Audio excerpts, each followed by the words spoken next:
generally regarded as one of the most beautiful coins ever produced by the US Mint. The Standing Liberty quarter dollar remains one of the most popular, albeit somewhat short-lived, series in the American catalog. The second coin to be issued of the three newly redesigned circulating coins of that period, the other two of course being the Mercury dime and the Walking Liberty half dollar, although 1916 would see what amounts to a token mintage of the coin take place at Philadelphia to officially establish the coin's date of adoption in that year. They would not be released into circulation until January of 1917. After that time, the coin's designer, Herman A. McNeil, was infuriated to discover that mint officials had, without his knowledge or permission, drastically altered his preferred design for the coin. These are what would become known as the Type 1 coins for the series and would be minted only during 1916 and early 1917. Purely for comparison reasons, on the left appears a plaster mold of McNeil's preferred design as submitted to the mint,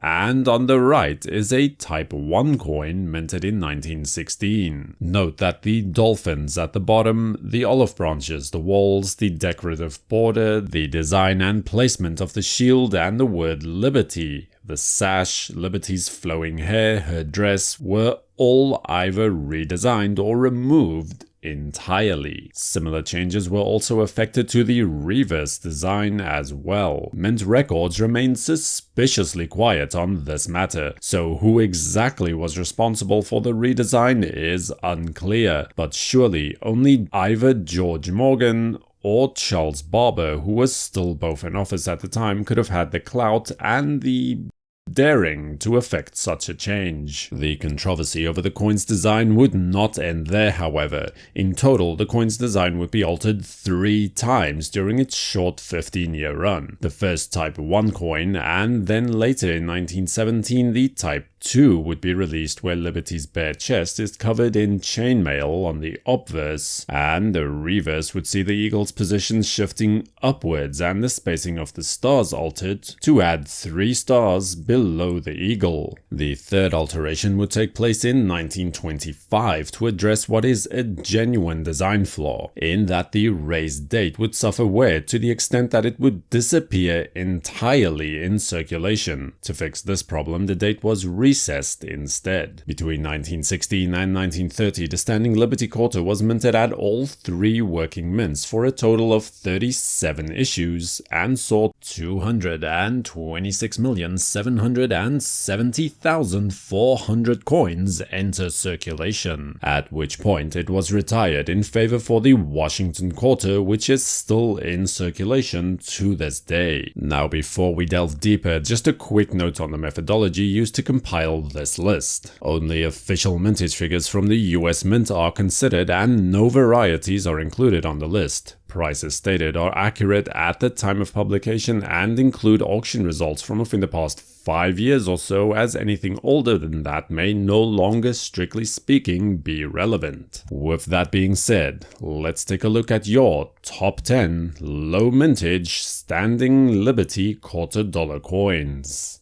The first coin in the number 10 position is the 1929 S quarter, with a mintage of 1,760,000 coins. Minted at the onset of the Great Depression, demand in circulation for this denomination was understandably subdued. As a result, many of the coins only entered circulation a few years after they were actually minted, leading to dealers setting the coins aside when they became more abundant, and as an unintended consequence, leaving a relatively high percentage of the coin available today in mint state grades. Still though, the issue does suffer from weak strikes, and even mint state coins may have soft details where several rivets on the shield, for instance, may be missing. Lower grade coins typically sell from around $30 on upwards, as is the case with this entire series. The key is finding a sharply struck coin with so-called full head details. Mint state coins can sell for up to $500 each for an attractive MS65 example. Add to that, however, full head designation and the number goes up several fold. During 2017, an MS67 full head coin from PCGS was sold at auction for $4,935.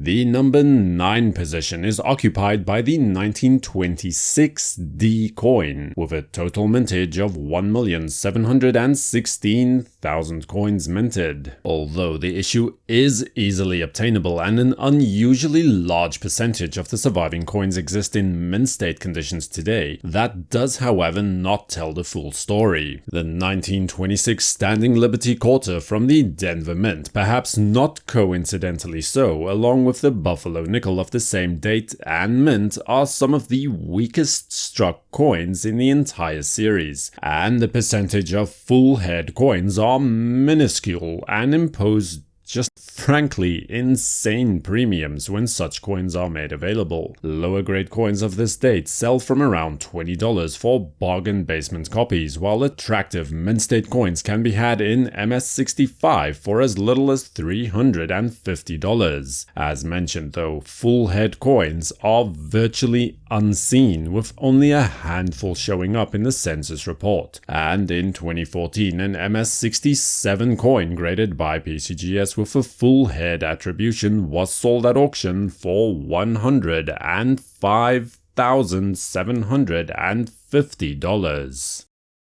Now, just to clarify, a coin receives a full head attribution when Liberty's head is fully struck and sharp with a well-defined hairline, well-defined details in the hair, 3 leaves clearly seen in her cap, and a well-rounded cheek. These coins are considered more desirable by collectors and always sell for substantially more than coins without the designation attached. Onwards from there to the 1928 coin from the Denver Mint in the number 8 position. This issue saw a mintage of 1,627,600 coins. Curiously, while studying historical records, it became apparent that the coin was readily available in gem grades from dealers in the late 1930s. This would suggest that the coin was acquired in significant numbers upon its release by either speculators or the major coin dealers themselves. Full head examples are extremely scarce, estimated to be as low as 1% of the surviving population by some. Lower grade coins are still obtainable from $20 if you aren't too picky, while average mint state coins realize prices of around $300 a coin. Due to their comparative scarcity, full head coins see prices of at least 10 times that of ordinary coins. Within 2017, an NGC graded MS67 Plus example with a full head details was sold at auction for $70,500. The number 7 position in turn shelters the 1930 S quarter. This was the last year of issue for the coin, and it received a meager mintage of only 1,556,000 pieces struck. The reason for this was simple. The coin was produced in the height of the Great Depression, and demand for circulating coins was literally wiped out by the economic crisis. It is a small wonder that the denomination was minted at all, in fact, as the $half was not minted during this year at all. A further sign of the mint's frugal ways during this time is the fact that most coins from San Francisco have soft details, struck with badly worn dies that were clearly extended well beyond their originally intended lifespan. Lower grade examples are seen from around $15 in this case, with most mint state coins selling from between $200 and $300 each. In complete contrast to the previous listing though, full head examples are rather commonplace. While still demanding a premium, it is not nearly as exorbitant. In 2016, a full head example graded by PCGS at MS67 was sold at auction for $7,050. Then from the last issue to one of the first, with the 1917 Type 1 Standing Liberty occupying the 6th position on this list with the peculiar mintage of 1,509,200 coins. By the time that the Denver and San Francisco mints received their working dies for the 1917 quarter, it was understood that the design changes were well underway, and that the coin dies for the Type 2 coins would arrive later that same year. Perhaps with this in mind, mint officials were encouraged to take things easy, as it were, at least until the Type 2 dies were shipped. Lower grade coins of this issue seem to enter the market at around $40, while full head examples are almost the norm in mint state coins, second only to the Type 1 coins from the Philadelphia Mint from the same year. In 2016, a PCGS graded example with full head details and a grade of MS67+ was sold at auction for $15,275. Then, safeguarding the halfway position in the number 5 slot is the 1923 Standing Liberty Quarter from the San Francisco Mint, with a mintage of 1,360,000 coins. While this mintage figure is low, it should be viewed in contrast to the already subdued mintage of 1921 and the fact that no quarters were minted at any mint in 1922 at all. This coin is highly prized and seldomly seen in lower circulating grades, as the date typically wore off, making it essentially unidentifiable. It is not unusual for even lower grade coins to trade for more than $750 each, while mint state coins have prices of around $3,000 imposed. Premiums on coins with full head details are certainly not as high as with other issues, but can still increase the value of a coin significantly in gem grades. In 2015, an MS67 coin from PCGS with full head designation was sold at auction for $23,500. Another coin to suffer from the dropping strike quality that so typifies this era, and the second coin to make it on this list from 1929, is the 1929 D Quarter. The mintage of only 1,358,000 coins puts it at the number 4 position. Although typically weakly struck, the quality of this issue is overall better than most, albeit not by far. Low-grade coins are easily obtainable from as little as $15 each, while ordinary mint state examples are trading for between $150 and $300 in grades of up to MS64. In 2017, an MS66 full head coin graded by PCGS was sold at auction for $21,150.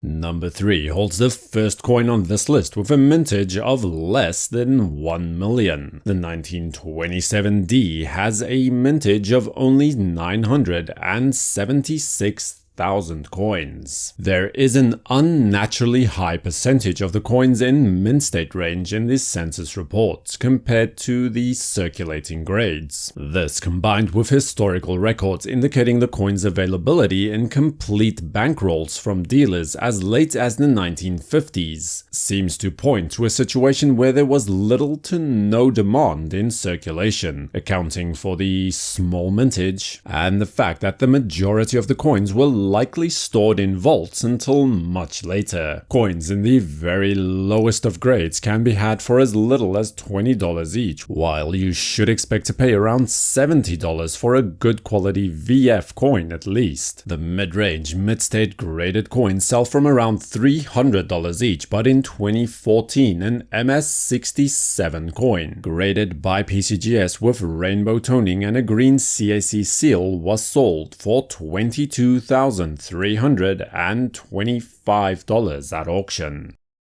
In the second position, we remain in 1927 but travel across to the San Francisco Mint for the 1927S Standing Liberty coin, a true key date for the series at only 396,000 coins minted. The precise reason for this exceedingly low mintage at the two branch mints is unclear, as the economy was doing well and Philadelphia struck nearly 12 million coins in the same year. Regardless of the reason, the coin is today very sought after. When purchasing one in any respectable grade, a graded coin is strongly advised though, as unfortunately the practice of fraudulently adding an S mint mark to Philadelphia minted coins has been prevalent for years. Even extremely low-grade coins that would be considered almost junk in most other dates will sell for $50 each, while VF coins can sell for up to $350. The coin is genuinely rare in mint state grades though, and seldomly seen at all. When one does appear, it is guaranteed to sell for thousands. 2014 saw a great rarity, an MS-66 coin graded by PCGS with full head attribution. This coin sold at auction for an astounding $258,500. And then we finally reach the number 1 position and find perched atop the 1916 Standing Liberty Quarter with a series low mintage of only 52,000 coins. As already mentioned in the introduction, the first year of issue was minted in late December of 1916 and mixed in with the 1917 Type 1 coins upon its release over a month later. As a result, the coin immediately escaped the notice of most collectors. Those who were well enough informed to know of its existence were likely unable to find it in circulation and willing to pay to secure one, as the coin was selling for over $1 within weeks of its initial release in gem conditions. Today, those prices have only inflated to the point where the low-grade coins would cost almost $5,000 each, and mint state examples are completely unseen for less than $10,000 each. In 2017, a PCGS graded coin at a grade of MS66+,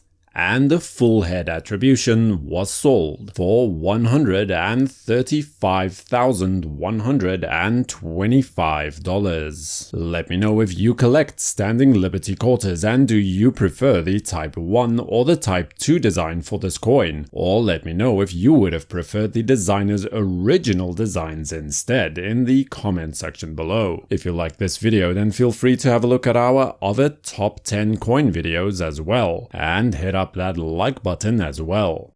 Feel free to subscribe to WNN and activate notifications never to miss any new videos. For the World Numismatic News, I am Numisman, thanking you ever so much for watching, and remember, keep collecting and have a great day.